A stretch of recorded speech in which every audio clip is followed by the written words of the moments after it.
On Tuesday morning, New Zealanders were confronted with an unsettling sight. Video footage of the Kiwi being patted and used as a prop for selfies. For a country accustomed to viewing Kiwi in the dark and at arm's length, we were shocked to see Paora fondled like a Bichon Frise. He's like a little dog and he loves his little head being pet. Our hackles were raised. This didn't seem right at all. And then this morning from Zoo Miami, an unrestrained apology. It is really indefensible. We are profoundly apologetic. On behalf of everybody here at the zoo, profoundly apologetic. And an immediate end to the meet and greets. I can tell you that we have listened to you. We have listened to the people who called. Effective immediately this morning, that entire encounter has been eliminated. There will be no access to the Kiwi by the public in that manner any longer. And this is something, I guess, in hindsight, we should have known better. But Paora isn't the only Kiwi overseas. According to Doc, there's about 60 Kiwi in zoos around the world. And there have been other hands-on encounters. This is Manaya, the brown Kiwi being shown off at the Smithsonian National Zoo 11 years ago.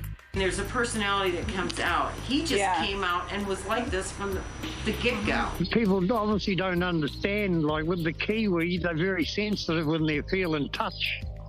And, you know, seeing people dive their hands in there, well, if people have cleaned their hands with a sanitizer, that can upset a Kiwi something terrible. Or if a person has got a perfume on or something like that, that can also upset a Kiwi. So how exactly does one get a Kiwi for one zoo? Who's keeping tabs on them? And should we bring all our taonga home? We put these questions to Doc and they said they don't keep a list of Kiwi overseas, they don't have anyone checking in on them, and they don't have authority to regulate how Kiwi are looked after in other countries. They also said they limit public handling of Kiwi and they definitely don't let people touch them on the head. Despite all that, there are calls for Paora to be brought home. What is the point of it? Is he going to spend the rest of his life locked up in a cage? He's not going to be able to provide what I would class as conservation education. So that little fella deserves to come back home and be set free back in the wild again eventually. Kia ora, New Zealand. Welcome to the project. Look, it's a Mark Richardson night, everybody. And Tony Law with us tonight as well.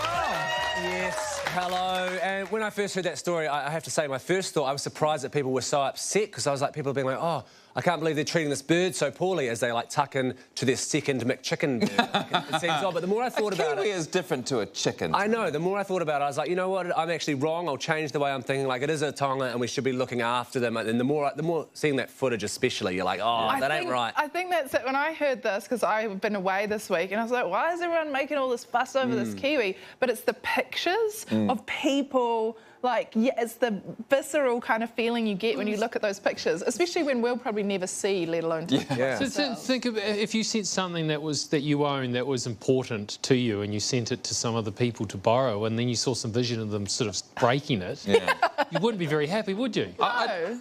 I don't think we need to bring all the Kiwi home, because if that's the rule, then we have to send back all our wild animals to the places they came from, go into our zoos and send the tigers back to... No, it's a good idea. If, like, any endangered... not to send the tigers home. No, if you've got any endangered species from, you know, many countries, I reckon if you, like, diversify your risk... So, you know, if something happened to them in New Zealand, let's say the Kiwi all of a sudden died out, at least we know we've got some overseas that we could call upon. Yeah, I can see you're a bit of an endangered species, Mark, so I think we should probably ship you out to save the rest of you. And can I just say, by the way, as far as apologies go, we accept your apology, hence the man with the moustache. I thought it was a very fulsome apology. He really seemed to believe it. It was unequivocal. He didn't hold back whatsoever. His name's Ron McGill, and he's actually a bit of a celebrity in the animal world, especially. He's kind of like a Tiger King sort of vibe. And someone on Twitter, Hayden Donnell, actually did some digging and found some pictures of him, which I think we have. Here he is in his younger days, so you can see the sort of vibe he has with a big cat there, a snake. This is the guy who made the apology, Ron McGill. I think there's some other people he's with, and a big iguana. And lastly, the most endangered species of them all, that's Michael Jackson.